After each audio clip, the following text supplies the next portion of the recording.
Inteligencia dental. El líder indiscutible y absoluto en educación dental a distancia en idioma castellano. Le da la más cordial bienvenida a esta conferencia grabada. Gracias a nuestros patrocinadores oficiales.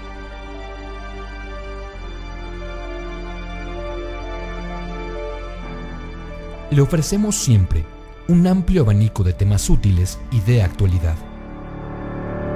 entregados con alta calidad, por excelentes conferencistas.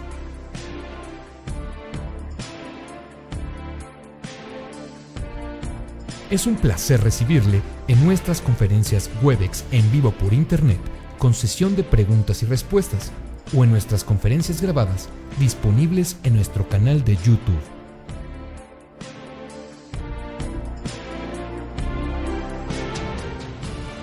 Sus sugerencias y comentarios son bienvenidos en promo@inteligenciadental.com.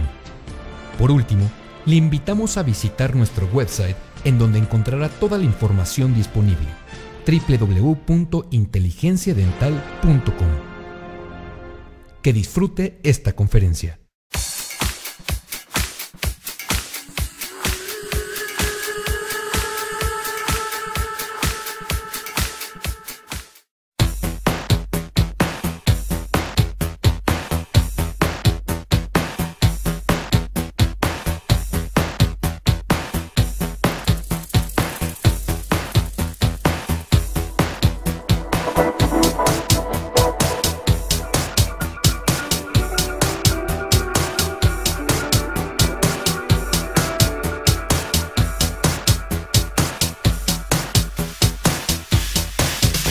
Decirles que muy buenas noches a todos, agradeciendo principalmente, por supuesto, a mi presentador, a mi amigo Alex, a Joaquín, que está acá con nosotros, a Héctor, que tanto nos ayuda, a Dani, y por supuesto a Toñito, que ya habló hace un rato con todos nosotros.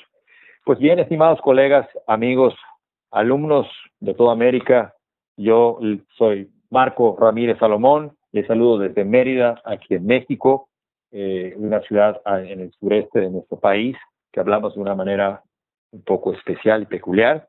Bienvenidos sean a la plática de este día, donde conversaremos los temas referentes a la ingeniería de materiales que actualmente se aplica a la endodoncia. Y pues bueno, por supuesto, agradeciendo a la Asociación Mexicana de Endodoncia, COA y Inteligencia Dental, yo quisiera dar inicio a la plática de esta noche. Como les dije, el título será Instrumentos rotatorios, diseños, superficies y patrones de fractura. Esto está relacionado, por supuesto, a la ingeniería de materiales aplicada en la endodoncia. Y bueno, una muy breve introducción. Todos los que estamos aquí nos interesa este tema. Sabemos que la endodoncia se divide en varias partes. Diferentes autores la dividen de diferentes maneras, pero en la que nos va a servir en este momento es una a la cual se refiere el libro de Cohen y Hargreaves, donde la divide en la preparación biomecánica, control microbiológico y la obturación del conducto radicular.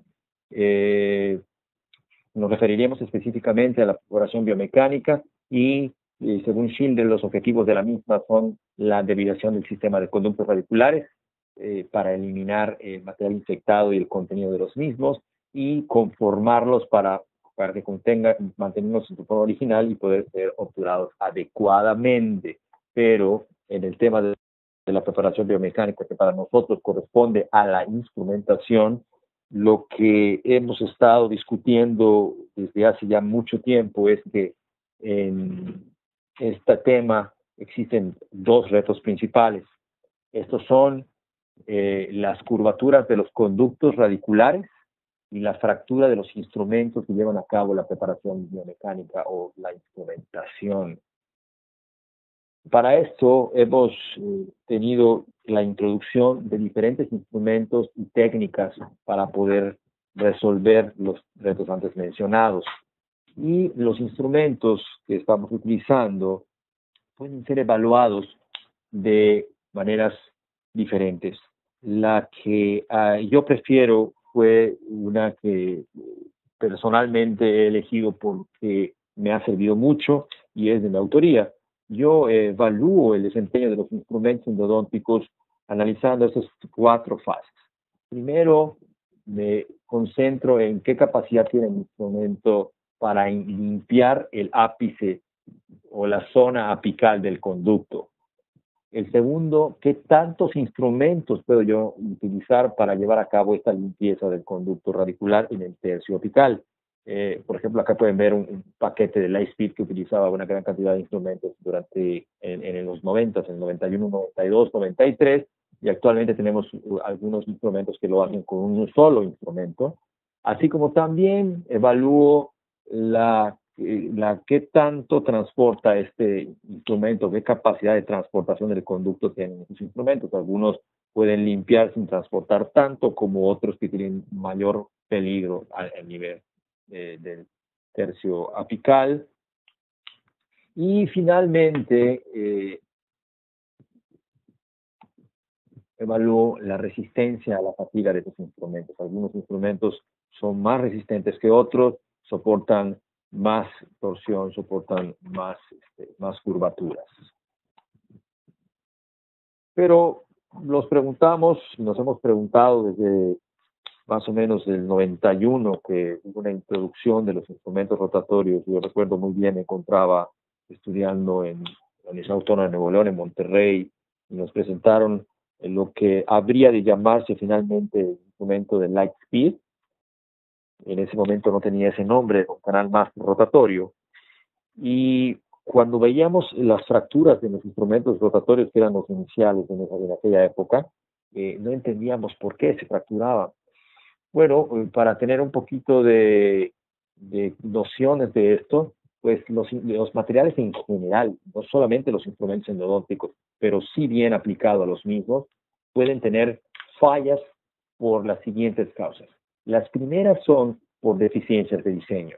Por ejemplo, aquí lo que pueden ustedes observar es un instrumento que ha funcionado muy bien realmente en la práctica, aunque teóricamente parecía que el instrumento no habría de funcionar tan bien. Este es un instrumento RACE. Lo que podemos observar aquí a lo largo de la transparencia es que el instrumento presenta diferentes longitudes en las espiras, en sus vueltas, y esto lo que generaba eran diferencias en su flexibilidad a lo largo de toda la hoja de corte. Algunas zonas estaban más flexibles y otras eran más rígidas. Esto generaba zonas de incremento del esfuerzo, conocidos como concentradores de esfuerzo, que generarían las fracturas. Sin embargo, el instrumento en la práctica clínica no se comporta de la misma manera, se comporta bastante bien. Lo que ven aquí abajo en el centro es el corte transversal de un instrumento Quantec, uno de los tantos que Max Padden ha presentado, que tiene una forma de reloj de arena. Este instrumento, con este corte transversal, tenía unas características muy radicales que hacía que el instrumento sea muy fácilmente fracturable durante las curvaturas. Ese no es el que se utiliza en la actualidad. Otra causa de fracaso o de fractura o de falla en los materiales en general es las deficiencias de manufactura. Las deficiencias de manufactura se manifiestan de muchas maneras en diferentes materiales, pero en endodoncia podría ser porque tuvieran burbujas durante su fabricación, o fallas durante la preparación por las máquinas, etcétera, etcétera. Otra es el mantenimiento apropiado. Por ejemplo, en el caso de la endodoncia, dejar un instrumento rotatorio remojado en hipoclorito de sodio por tiempo excesivo, lo que generaría es lo que pueden ver en esa imagen de Beruti, donde se ve un pit o un punto donde ya empezó a haber una corrosión, y esa corrosión funcionaría como un concentrador de esfuerzos en esa zona, que en un rato veremos que es un concentrador de esfuerzos, lo que generaría, por supuesto, un inicio de una fractura en esa zona. Y en la otra fotografía lo que se ve es que se dejó mucho de debilidad al instrumento y se podría generar también inicios de fractura. Otra causa de falla, pues, es el sobreestrés operacional. Lo que pueden ustedes observar aquí es un instrumento que ha sido sobreestresado y que, aunque es de níquel titanio, en este microscopio óptico se puede observar cómo el instrumento ha sufrido lo que es conocido como deformación plástica, que es una deformación y en la punta se ve una fractura. ese instrumento sufrió demasiado de torsión y lo que generó una deformación permanente en el mismo y que finalmente lo llevó a la falla que es una fractura para nosotros. Otra es fallas por fatiga. Eso pasa en los aviones, por ejemplo, es muy común y se tiene mucho cuidado en ellos. Y en la práctica endodóntica, lo que se puede aplicar es que los instrumentos que giran en curvas, pues sabemos que se fatigan y finalmente terminan fracasando. Entonces hay que tener cuidado con eso. Y otros factores ambientales y estrés secundario no considerado, difícilmente evaluables en el área de la endodoncia, son también causas de fracasos y de fracturas de materiales en general y bien aplicados a los instrumentos endodónticos. Nuestros instrumentos rotatorios actualmente están hechos de metal. Se ha investigado la posibilidad de utilizar cerámicos que probablemente en un futuro pudiéramos ver, pero actualmente no es el caso. Y si estamos hablando de metales, debemos conocer bien las características de estos. Las características en general de los metales son las siguientes. Poseen un brillo característico, un brillo metálico. Son fuertes, son tenaces. O sea, metales se refiere a que son duros, excepto con excepciones algunas como el litio. Son dúctiles, maleables y conductores. Pero además de estas características bien conocidas, hay un nuevo grupo de aleaciones, familias de aleaciones, que contienen dos características específicas.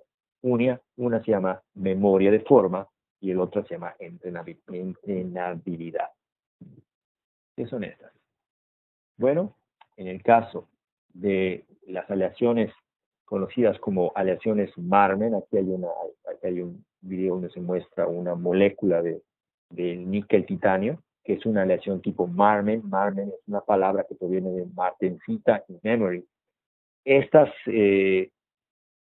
aleaciones de tipo níquel titanio tienen alta resistencia a la corrosión, es bien conocida, tienen alta compatibilidad con el cuerpo humano y poseen lo que nosotros conocemos como superelasticidad, pero los físicos le llaman pseudoelasticidad por la manera como se lleva a cabo esta propiedad. También se le conoce como aleaciones intermetálicas porque el ejemplo clásico del níquel titanio, existen varios estados diferentes cristalográficos en el interior de la misma aleación, sin cambiar de ser la misma aleación, se encuentra en dos estados diferentes que tienen además características mecánicas diferentes. Nosotros las conocemos, hemos hablado de ellas y las vamos a ver en un momento. Estas son. Cuando hablamos de aleaciones Marmen, como les comenté, son intermetálicas, estas tienen dos estados cristalográficos diferentes. Uno, el estado natural, que es el estado austenítico, el níquel austenítico, y un estado bajo estrés, que es conocido como martensítico o martensita. Como les dije, estos estados cristalográficos también se manifiestan características mecánicas diferentes. Por ejemplo, el austenita tiene una fuerza de 84 a 98 gigapascales para poder ser doblada. O sea, es un cálculo. Mientras cuando se encuentra en estado martensítico tiene un 31 al 35 gigapascales de fuerza. Por lo consiguiente es menos rígida, es más flexible y fácilmente puede deformarse. Pero lo importante de la aleación de níquel titanio, específicamente la de níquel titanio, porque hay otras que tienen estas características, la de níquel titanio puede expresar esas cualidades a la temperatura ambiente, a la temperatura de la boca. ¿Cómo se ve esto? Bueno, lo importante de esto es que este material puede deformarse. Y para poder hablar de deformación, existen dos tipos de deformación que debemos conocer. La primera se llama deformación elástica, que es la que pueden ustedes observar en esta imagen, gracias a Dios que no puso un video, donde un instrumento de níquel titanio conocido como Lightspeed es doblado o flexionado 90 grados y después se le libera este estrés para que regrese a su forma original. El instrumento regresó a su forma original. Cuando llega a 90 grados está en su forma martensítica y cuando regresa a su forma normal se regresa a su estado austenítico. Lo importante es que el instrumento, después de sufrir la deformación, regresa a su forma original. Esto es una deformación elástica. No así cuando el instrumento de acero inoxidable es doblado de la misma manera, y pueden observarse como cuando se libera el estrés, el instrumento queda con cierta deformación. Esa deformación se conoce con el nombre de deformación plástica. En este orden de cosas, según Thompson, la superelasticidad del níquel titanio puede sufrir una deformación hasta del 8% y puede recuperarse, mientras que otras aleaciones, por ejemplo, la de acero inoxidable, solo pueden sufrir un máximo de 1% de deformación antes de empezar a sufrir deformaciones plásticas. ¿Y cuáles son las diferencias entre las diferentes aleaciones de níquel titanio? Bueno, corresponde al contenido fundamentalmente de níquel, y esto hace que tengan un diferente rango de temperatura de transición que será visto en un momento. Y sin embargo, con todas esas cualidades benéficas, nos seguimos encontrando con lo que pueden ver ustedes en la pantalla, que además yo lo hice sin ayuda de nadie.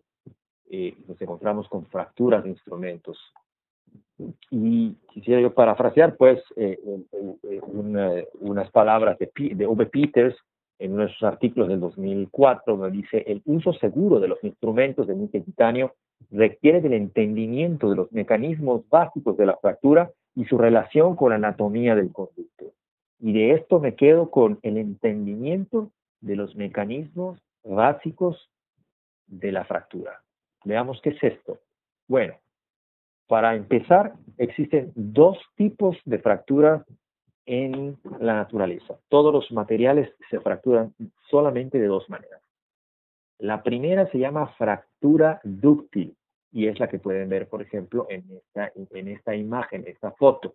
La fractura dúctil se caracteriza por sufrir, acá hay un video que van a ver en un momento que se active, por sufrir mucha deformación. Ahora vemos, a ver, vean, este es un cristal que es deformado hasta fracturarse. Lo que debe ser tomado en cuenta de este video es esto. Así inicia, y miren cómo lentamente el material se deforma hasta que llega un momento en el que este mismo se fractura. Esto es una fractura dúctil, y lo que puede aplicarse para nosotros es esta imagen. Esta imagen es un instrumento endodóntico fracturado en la clínica y después observado a través del microscopio electrónico de barrido. Es una protética universal. Lo que ustedes observan en esta área es un área de fractura dúctil. Hay una deformación del instrumento, y lo que nosotros vemos de manera regular en los artículos, en los diferentes journals donde nos hablan de fracturas, podemos observar diferentes etapas que estudiaremos en un momento, pero lo importante es que esto que ven aquí en la imagen corresponde a una fractura dúctil por deformación plástica, o deformaciones ya permanentes. El otro tipo de fractura que existe en la naturaleza se llama fractura quebradiza, que es sin deformación plástica. Es algo así como que se fracturara un vaso de cristal, donde nosotros no vamos a ver que el vaso de cristal se fracture y se deforme. Simplemente se fragmenta, pero sin cambio. Acá hay otro video donde sin ver que hayan deformaciones en el interior del mismo. En la naturaleza nosotros podemos encontrar diferencias entre los mismos. ¿Qué les puedo decir? Les puedo decir un ejemplo. La plastilina, como le llamamos acá en México, y plasticina, como le llaman en otros lugares, si nosotros a temperatura ambiente la tratamos de deformar, elongar, encontraremos que esta plasticina o plastilina empieza a deformarse hasta finalmente sufrir una fractura. Pero si nosotros agarráramos esta misma plastilina y la pusiéramos en un congelador, después de un tiempo, si tratáramos de quebrarla, podría quebrarse como un cristal sin deformación previa. O sea que esos dos tipos de fracturas se mezclan para llevar a cabo en todas las fracturas que se dan en la naturaleza. Acá hay dos videos que deben ver, y se trata de la fatiga. ¿Por qué los instrumentos fracasan? Hace un rato hablamos, algunos fracasan por fatiga. Cuando un movimiento es repetitivo, el instrumento que efectúa ese trabajo termina debilitándose. Y existen tres tipos de estrés importantes que llevan a la fatiga de los instrumentos y de los materiales en general. Uno es el estrés torsional, que es el que pueden ver en el video de arriba. El otro es el estrés flexural, que se encontraría en el video de en medio, que es cuando doblamos algo.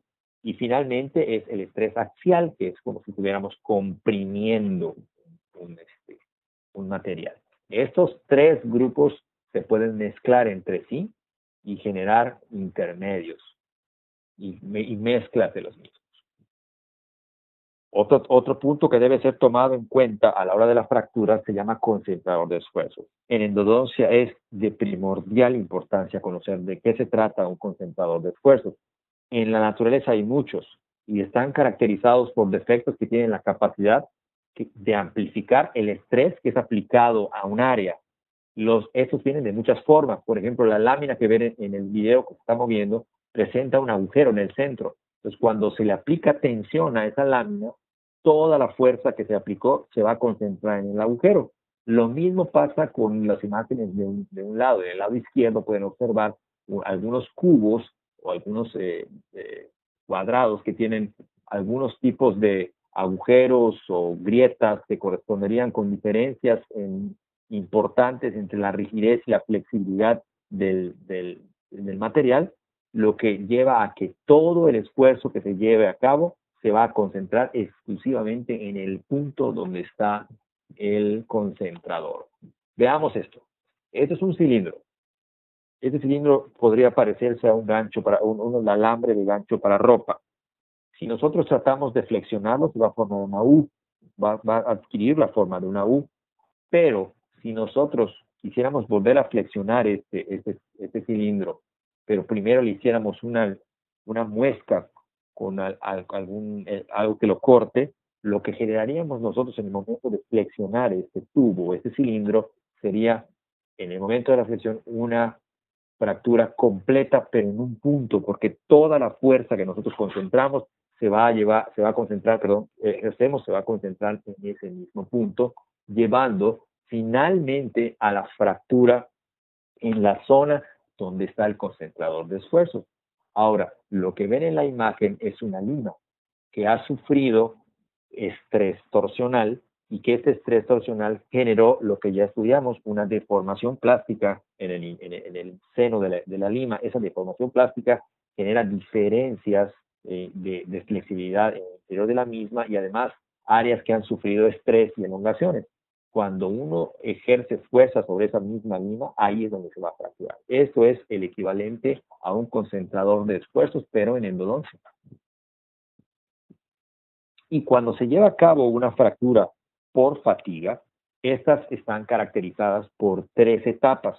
Una etapa de inicio, una etapa de propagación de la misma y una etapa de fractura final, que generalmente es una fractura dúctil.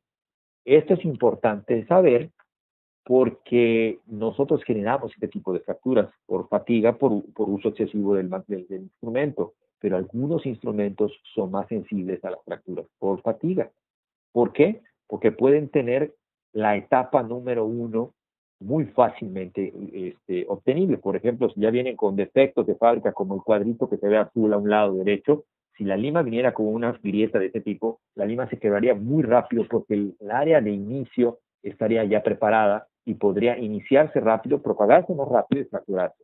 O nosotros, por mal mantenimiento, dejar un instrumento por clorito de sodio mucho tiempo y generar una zona de inicio, un defecto o una imperfección donde podría empezar a fracturarse.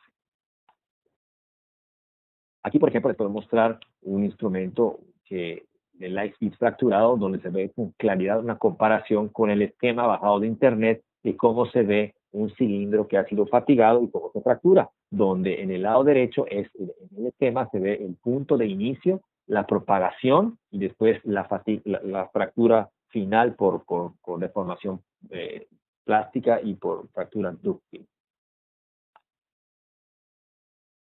Ahora bien, en endodoncia, y específicamente en endodoncia, ya no estamos yendo más hacia lo que nos interesa, existen dos tipos de fractura de los instrumentos. Las causas son, uno, por rebase del límite de torsión del instrumento, o dos, por fatiga cíclica o fatiga metálica del instrumento. Ok, ejemplo de torsión.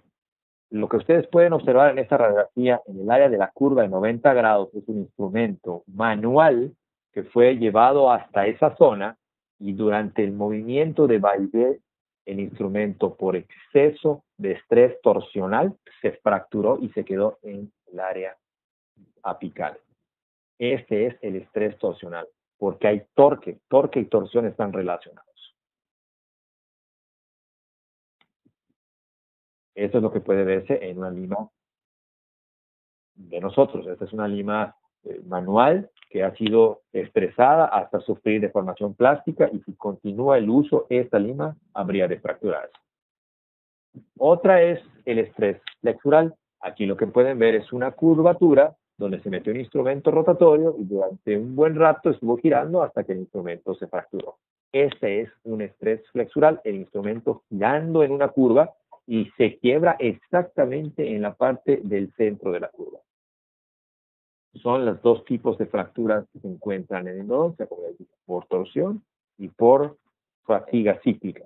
Por ejemplo, este es un ejemplo de un instrumento relativamente nuevo fabricado por Micromega, se llama OneShape, un instrumento bastante bueno, que fue fracturado en su punta, en la zona apical del instrumento, en la zona de la punta, por fatiga cíclica o metálica.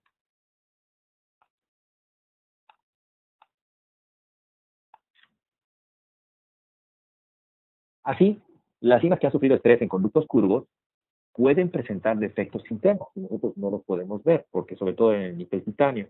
¿Qué es lo que pasa? Que en el interior del níquel titanio, donde nosotros no podemos observar, se crean diferentes densidades por la reorientación de la martensita. La martensita no regresó a la forma normal y allá adentro se encuentra una concentración de esfuerzo. Y es ahí donde después de un tiempo viene la fractura por fatiga. Por ejemplo, hicimos aquí un trabajo rápido de por qué se fracturan algunos instrumentos y agarramos unos instrumentos manuales fracturados, de la clínica fracturados, una lima K de acero inoxidable manual, una Gauge Glidden de acero inoxidable, obviamente rotatoria, y un Speed de níquel titanio, y miren lo que encontramos. Esta es la lima K, donde pueden ustedes observar el recuadro. Vamos a ir acercándonos para que vean cómo se ve.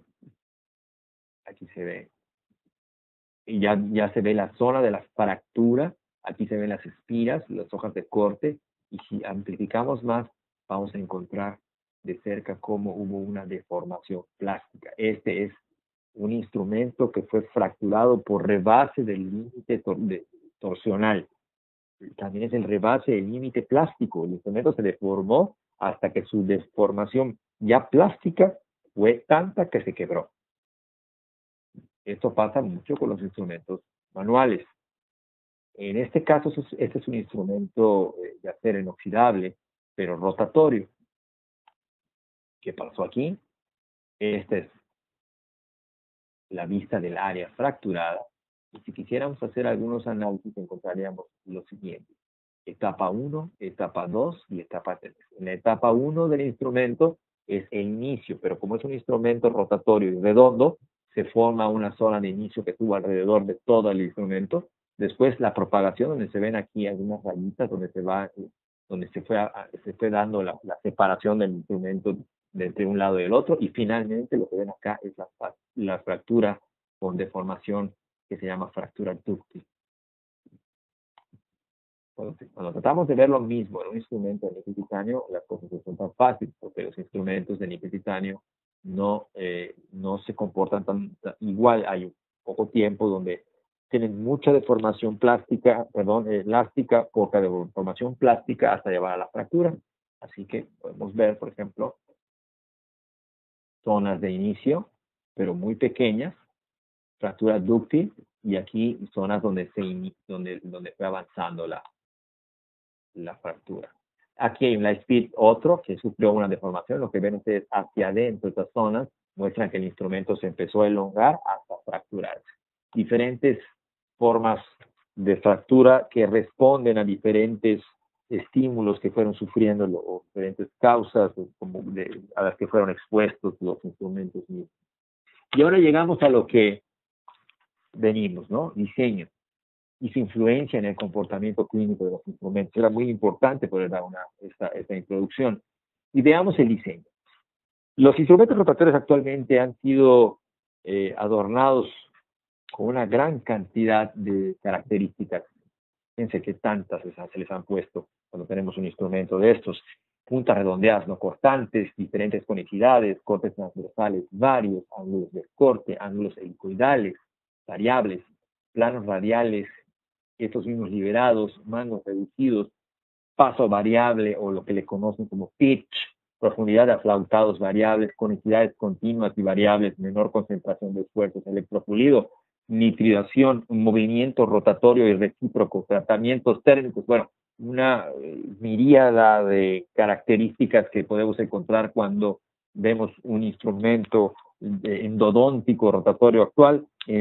Esto nos confunde y no sabemos la realidad de que el instrumento es mejor o no que los anteriores.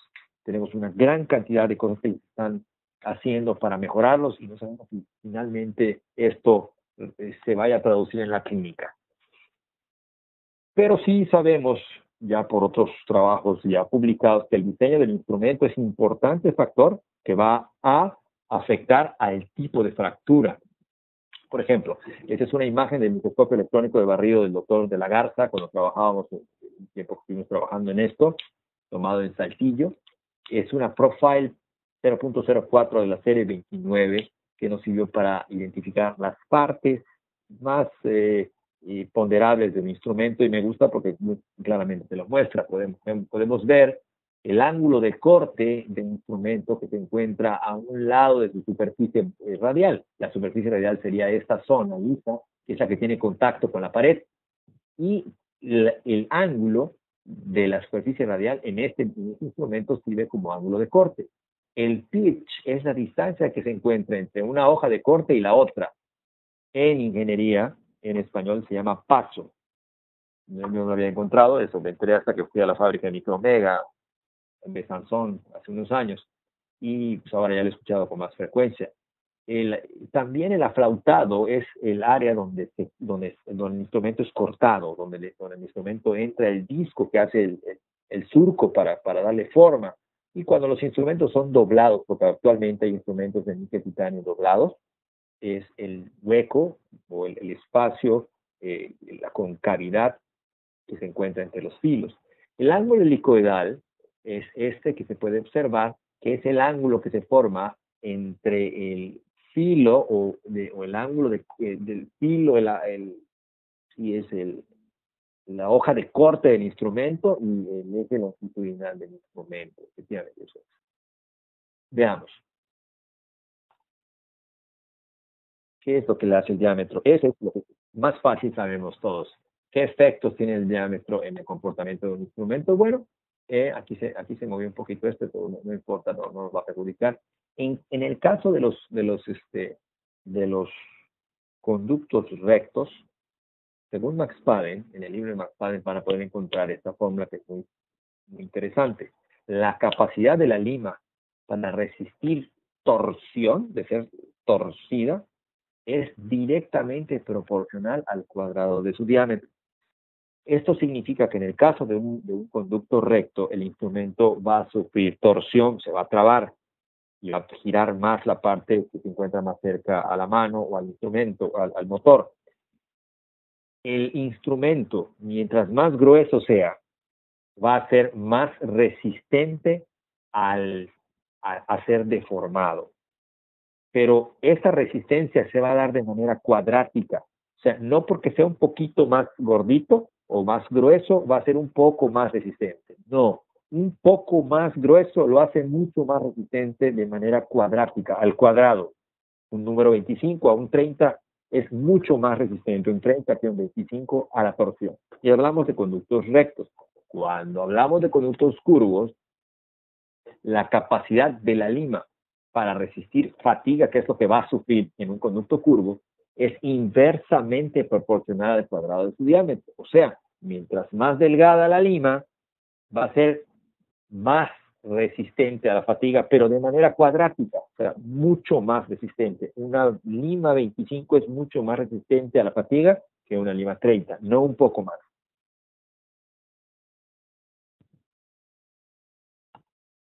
Ahora bien, ya podemos hablar de conicidad. La conicidad complica un poco las cosas, porque la conicidad está relacionada con los diámetros, pero los diámetros varían de una manera diferente de acuerdo a la conicidad del instrumento. Entonces, nos referimos a Yao, que publicó en el 1997 en el Journal of Endodontics lo siguiente, y me voy a permitir leer. Cuando hablemos de instrumentos que tienen poca conicidad, dígase cualquier conicidad comparada con uno que tenga mayor conicidad, los que tienen menor conicidad tienen lo siguiente: menor estrés torsional, porque son más delgados, son más flexibles, tienen una mejor resistencia a la flexión, pero son peor resistentes a la torsión. O sea, la flexión la soportan con facilidad, pero la torsión les afecta mucho y se pueden deformar y fracturarse. Mientras que los instrumentos que tienen mayor conicidad, esta conicidad incrementa el estrés torsional porque es más gordo en la parte de arriba, o sea, en la parte que no es apical. Es menos flexible porque cada vez se hace más grueso. Tiene peor resistencia a la flexión porque es más grueso. Eso ya estamos hablando de lo que estudiamos en su momento en diámetros. Y una mejor resistencia a la torsión porque son más gruesos. Cuando hablamos de instrumentos que tienen conicidades fuertes, lo que estamos viendo acá es un instrumento Endoflare de Micromega. Mejora la eficiencia de corte, reduce la incidencia de la fractura torsional porque son más gruesos, soportan mejor la torsión. Pero como son más cónicos, mejoran la conformación del conducto, los dejan más cónicos para una mejor obturación e irrigación del mismo. Y bueno, cuando tienes una mayor conicidad preparando un conducto, pues es mejor para una obturación de tipo vertical. Respecto a la superficie radial, leamos. Acá tenemos dos tipos de instrumentos con dos superficies radiales muy diferentes. El GPX tiene una superficie radial enorme y está diseñada para retirar gutapercha, sino para que toque con la pared, para que haya fricción, para que haya calor y que la gutapercha pueda ser eliminada fácilmente. Cuando hay mucha superficie radial, esta reduce el atornillamiento del instrumento, reduce la transportación, reduce la propagación de microfracturas en el mismo, refuerza a la hoja que corta y limita la profundidad de corte. A diferencia de un instrumento TF que tiene una hoja de corte nada más, un filo, no tiene ninguna superficie radial. Eso incrementa el estrés torsional del instrumento, incrementa la fricción y el calor. Aquí debe ser menor fricción, quiero pedir una disculpa, es menor fricción y menor calor. Disminuye la fricción y el calor. Así que quede anotado eso, por favor. Número de espirales. Aquí vemos dos instrumentos diferentes, con uno el Profile 04 número 30 y un EndoSequence 04 número 35. Lo que pueden observar es que tienen diferentes números de espirales. Veamos, cuando tenemos muchas espirales en un instrumento, es más flexible, pero tiene peor resistencia a la torsión, porque tiene muchos cortes en la zona que lo hace que tenga zonas más delgadas. Cada corte que tiene más cortes, hace un concentrador de esfuerzo en el instrumento y es más propenso a atornillarse porque parece más un tornillo, porque tiene más vueltas. Si el instrumento hubiera sido doblado como el instrumento TF, tendría mejor resistencia a la torsión, solo en este caso. Cuando los instrumentos tienen menos vueltas, menos espirales, son menos flexibles, pero resisten mejor la torsión y tienen menos concentradores de esfuerzo porque tienen menos cortes y también tienen menor propensión a atornillarse. El pitch es el paso, es la distancia que hay entre una espiral y la otra espiral. Respecto al pitch, hay instrumentos que tienen pitch más pegados y unos que lo tienen más separados. Por ejemplo, cuando hablamos de un pitch que sea menor, donde las espirales están más pegadas, tienen más vueltas, el instrumento tiene mayor estrés torsional, porque tiene más vueltas. En el caso que sea menor, el espacio, pues, Cuando el espacio, el pitch mayor o el paso es mayor, tiene menos vueltas. El instrumento sufre menor atornillamiento, tiene menor ángulo helicoidal, menor sensación de aspiración del instrumento cuando lo metes al conducto, menor estrés torsional y, bueno, dicen que una mayor eficiencia. Eso no está probado, pero es una cosa que se dice con regularidad. Algo interesante es el corte transversal. Existe gran variedad de cortes transversales que vamos a estudiar. ¿Y por qué los estamos viendo? Porque según varios autores, el corte transversal determina parcialmente las propiedades torsionales y flexurales de los instrumentos. Veamos. Por ejemplo, en el caso de un triángulo, que es el básico que hemos tenido tanto de manuales como rotatorios, ¿qué características le otorga tener un instrumento rotatorio con un corte transversal triangular? Bueno, el triángulo tiene un menor núcleo metálico, es pequeña la cantidad de metal que tiene en el núcleo, porque es un triángulo nada más. Tiene muy buena tolerancia a la flexión, porque es un instrumento que tiene menos metal, y tiene una mala tolerancia a la torsión, porque es un instrumento que tiene poco metal, lo mismo también. Tiene una menor superficie periférica, o sea, alrededor de las hojas de corte, no tiene nada, solo son puntas y no tiene nada que lo sostenga. Esto hace que la hoja sufra mucho estrés a la hora del corte. Cuando hablamos de la triple U, por ejemplo, el caso de los Lightspeed y los Profile originales, en cambio el triángulo, hay muchos instrumentos actuales que tienen triángulo, Endosequence, Yes, hay una gran cantidad de instrumentos que tienen triángulo. La triple U está caracterizada por toda la serie de Profile también la tenían, excepto el Vortex, que ahora es un triángulo. Las características es que el triple U es un triángulo que además tiene una concavidad, es un triángulo cóncavo, que tiene menos todavía metal que el triángulo normal y tiene las puntas cortaditas, no tiene puntas, sino tiene superficies radiales. Entonces, tiene menos núcleo, tiene buena tolerancia a la flexión y mala tolerancia a la torsión. El aflautado es más profundo porque tiene unas concavidades, por lo cual tiene más concentración de esfuerzos en el interior del instrumento. Tiene menor superficie periférica, lo cual lo hace que tenga mayor estrés en la hoja. La triple hélice es bien conocida. El K3 es una triple hélice y el Giro 642 es una triple hélice, aunque el K3 tiene una modificación por ahí, un alivio, pero sigue siendo una triple hélice. Tienen un mayor núcleo, es casi un circulito, tienen mucha masa metálica, son instrumentos que son robustos y fuertes. Tienen buena tolerancia a la torsión porque son instrumentos fuertes con mucho metal, pero tienen mala tolerancia a la flexión porque tienen mucho metal. Mayor superficie periférica en la parte externa, tiene muy bien sostenida su hoja de corte con metal atrás de ella, lo que hace que la hoja de corte tenga menos estrés, pero tiene más fricción. En el caso del K3 tienen un alivio y en el caso de la Giro 642 simplemente no tienen superficie radial, la tienen lejos de la pared del conducto. Y lo que podemos observar es, según Turpin, en el 2006, ellos hacen un estudio y encuentran que efectivamente en los casos de triple U se concentra mucho el esfuerzo en la hoja de corte, mientras que los que tienen triple hélice son más equilibrados las tensiones que sufren estos instrumentos y se manifiesta claramente en la clínica que son mucho más más resistentes a la fractura los instrumentos con triples hélices, sobre todo por la torsión. El tipo Z es un tipo de instrumento que hizo Max Paden, un Quantec, y es un instrumento un poco radical, ¿no? Es muy asimétrico, tiene alta concentración de estrés en los filos que están muy puntiagudos, tienen menos tolerancia a la torsión en una dirección, que es la dirección más delgada, pero una buena tolerancia a la flexión, a la flexión en esa misma zona, pero en la otra no. Entonces estos instrumentos son muy propensos a fracturarse por el poco equilibrio que tienen el instrumento en su forma. La tipo S, el M2, por ejemplo, tiene un corte transversal también asimétrico. Tiene menor tolerancia a la torsión en una división, buena tolerancia a la flexión en una dimensión, pero en otra no, porque está muy ancho de un lado y muy angosto de otro. Tiene propensión a la fractura en curvaturas, pero en la realidad, en la clínica, no se ve eso en el ENTU, simplemente es teoría.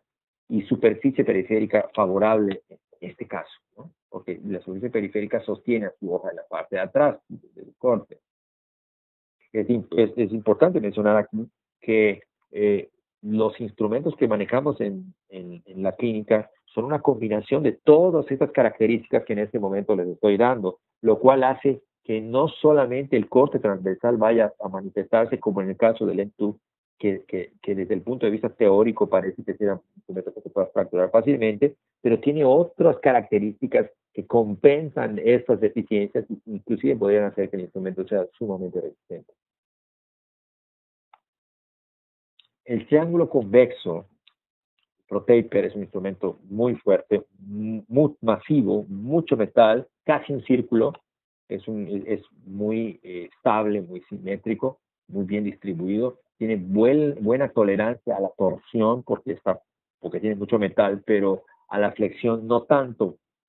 Mayor superficie periférica porque la hoja está muy bien sostenida por su triángulo convexo, por su convexidad, y tiene muy buena distribución del estrés, a diferencia de un triángulo, de una U que es un triángulo cóncavo. ¿Cuáles concentradores de esfuerzos podemos encontrar en endodoncia? Bueno, este es un instrumento hipotético, un ProTaper que tiene diferentes tapers. Este sería un instrumento que tiene varios tapers dentro de su mismo, dentro de la misma hoja de corte. Bueno, pues entonces debemos suponer que el instrumento tiene diferentes tapers, como les dije, a diferentes niveles, y que en algún punto estos tapers tienen una zona de traslape. Esa zona de traslape de un lado tiene un taper y del otro lado tiene otro taper. Y esta diferencia hace que de un lado sea más flexible que de otro, y esto podría fungir como concentración de esfuerzo. En el caso del ISP tenemos un cilindro, un tubo, ¿verdad? Relleno, y una hoja de corte. ¿Dónde se encuentran las diferencias de flexibilidad? Pues donde se une la cabeza de la hoja de corte con el cilindro, que es muy flexible. Ahí es donde el instrumento sufre la mayoría de las fracturas cuando es llevado a cabo un trabajo correctamente efectuado con la fotografía del doctor Rafael de la Garza, donde se ve la concentración de esfuerzos en el cuello de un light ski. Cuando hablamos de instrumentos que tengan taper constante, no ProTapers, ¿sí?, podemos buscar su concentración de esfuerzos en las hojas de corte.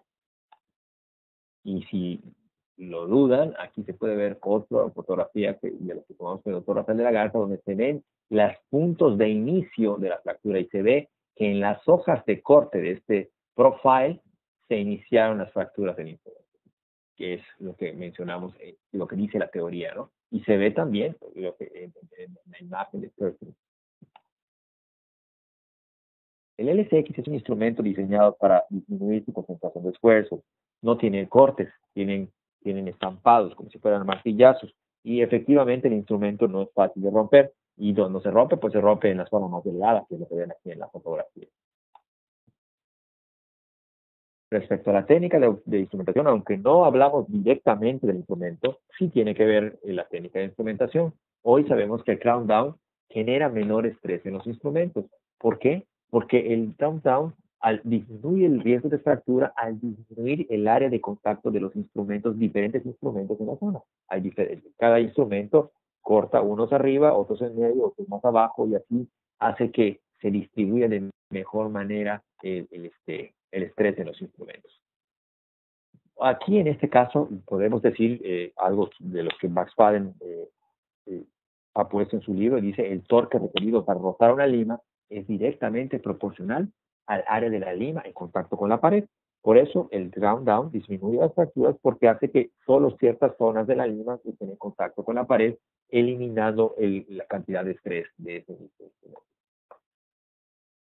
Entramos al área de la manufactura, ya así más compleja la cosa, ¿no? La manufactura de los instrumentos se lleva a cabo por medio de torsión o por medio de corte. Hay dos tipos. Los instrumentos manuales, casi todos son hechos por torsión, algunos por cortes, como la XR, pero la mayoría son por torsión. No así los instrumentos rotatorios. Los instrumentos rotatorios casi todos son cortados, excepto el TF, que es doblado mediante un proceso previo de calentamiento y enfriamiento.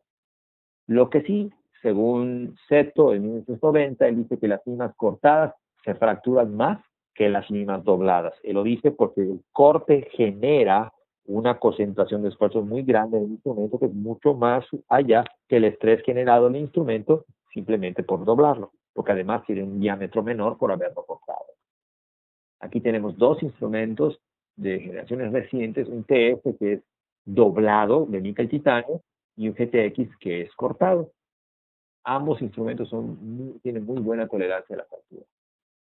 Metalurgia, lo que mucha gente en la actualidad le gusta y complejo.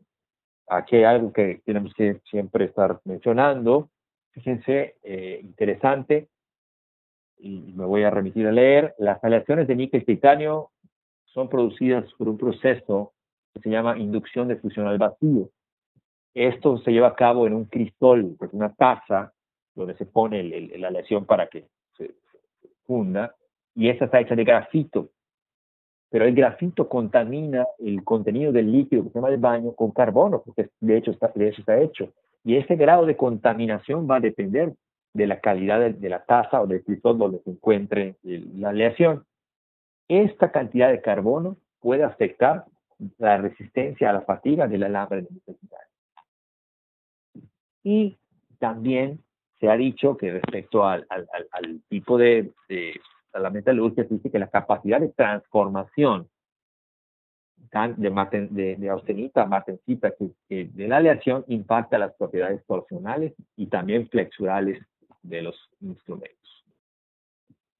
¿Qué otras cosas se les ha hecho a los instrumentos? Se les está haciendo tratamientos superficiales. ¿Cuáles son? Electropulido, uno que se llama Diox, que se hace en Cybron. Aquí en la ciudad de Mérida se encuentra la fábrica de instrumentos de Cybron rotatorios. Aquí es el TF.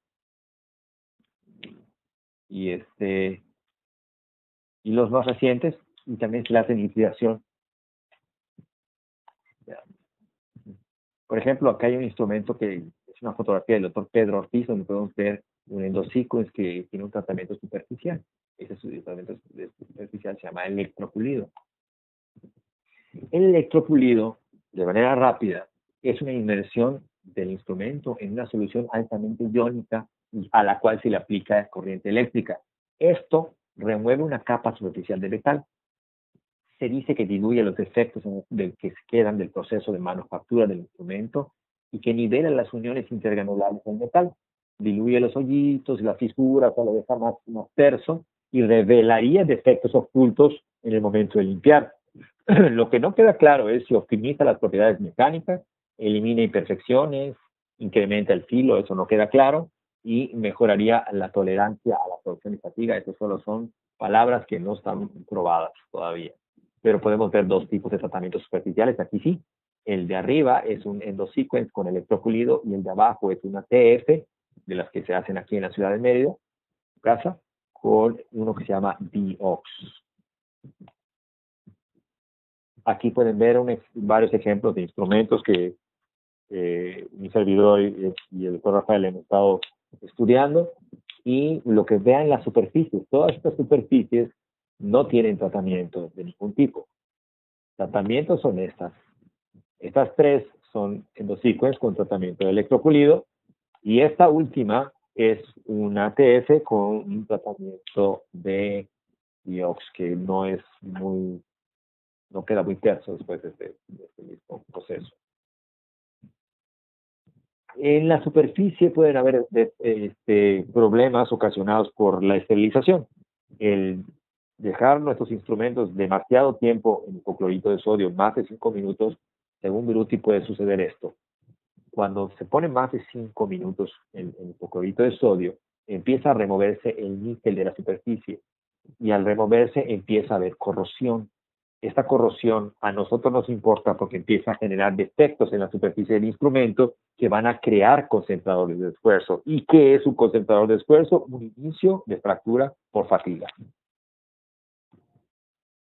Aquí pueden ver un ejemplo. Esta es una K3 y lo que pueden ver en la flecha naranja es un inicio de corrosión en el instrumento. Ahí podría empezar la fractura de ese instrumento. Podría ser el iniciador. Otra podría ser la corrosión, porque los instrumentos vienen de diferentes materiales y los metemos en un hipoclorito de sodio. Los instrumentos generalmente son de níquel titanio y el cerrojo que se va a adaptar al motor viene de latón. Se genera una corriente galvánica y esa corriente galvánica acelera la corrosión de la superficie del material. Entonces eso hay que tener cuidado. Por eso la TF viene completa de níquel titanio para que no tenga esas diferencias de potencial eléctrico.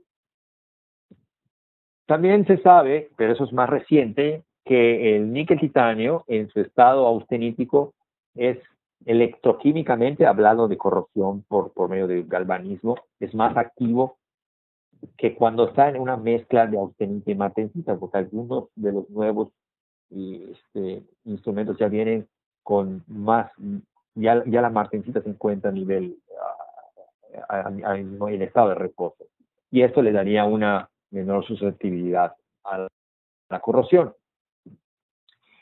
Respecto a la esterilización, ha habido una gran cantidad de investigación, ¿no? La fatiga en las aleaciones de níquel titanio es dependiente de la temperatura, de ahí sale. Y se puede, pues, si la temperatura puede variar la fatiga, bueno, pues entonces, si nosotros agarramos instrumentos y los esterilizamos a 125 grados, pues podría ser que nosotros revertamos los defectos que se formaron en el instrumento, aunque no los hayamos visto en el interior durante el proceso de trabajo de corte.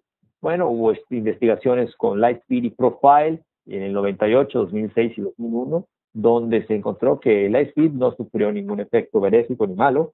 El Profile en un trabajo tuvo más tiempo de giro antes de fracturarse, y en otro trabajo, el de Gavarini, por ejemplo, encontraron que el instrumento Profile no había mejorado sus características al ser sometido a ciclos de fractura, de esterilización.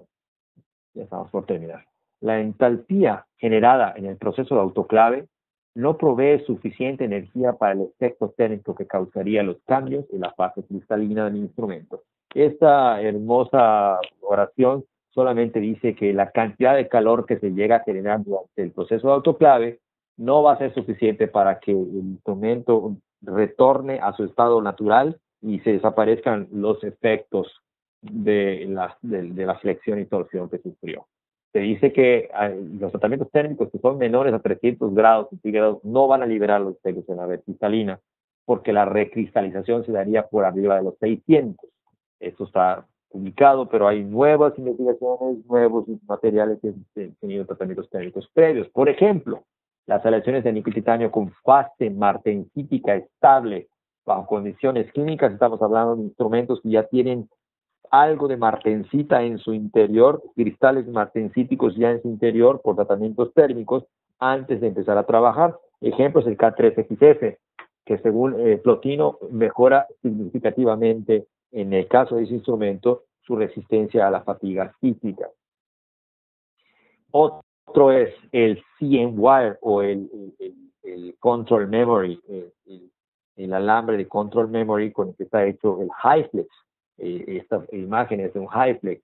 Dice, en este caso, Shen en el 2011 dice, a temperatura ambiente, el níquel titanio convencional, que hemos estado hablando hasta este momento, viene en una estructura cristalina austenítica pura, mientras que los instrumentos tales como el HyFlex, que tiene este Control Memory, tiene una estructura martensítica y austenítica combinada. O sea, en el momento de estar a temperatura ambiente, pero en estado de reposo, ya el instrumento ya tiene un proceso martensítico que lo hace ser mucho más flexible. De tal manera que, según Shen, estos instrumentos tienen de un 300 a un 800% mejor resistencia a la fatiga que los instrumentos de níquel titanio convencionales. Respecto a la fractura, bueno, las investigaciones nos han aclarado, por ejemplo, según Satapan, que fue de la primera y clásica, él encontró que las fracturas de instrumentos endodónticos eran más probablemente ocasionadas por torsión. Sin embargo, los estudios más recientes,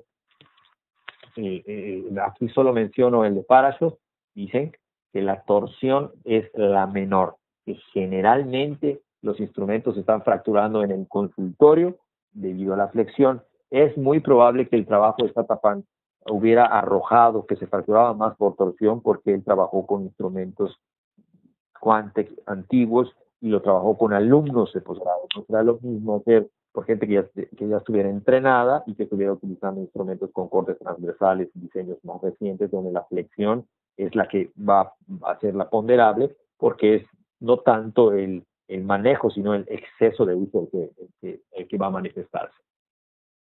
Veamos rápidamente en un minuto de análisis de microscopía electrónica de fracturas de Lightspeed. Vean ustedes cómo se ve, o vean, pueden identificar algo. Aquí no se identifica gran cosa más que fracturas dúctiles. El profile, que es una imagen que sí se ve claramente donde inicia, un instrumento RBS que se usó hace un tiempo, estaba de moda, donde se ven sus áreas fracturadas y sus superficies muy deformadas. Aquí vemos un K3 donde se ve cómo está la superficie del mismo. Un giro 642 con su fractura un poco extraña, como pulida, lo podemos identificar aquí,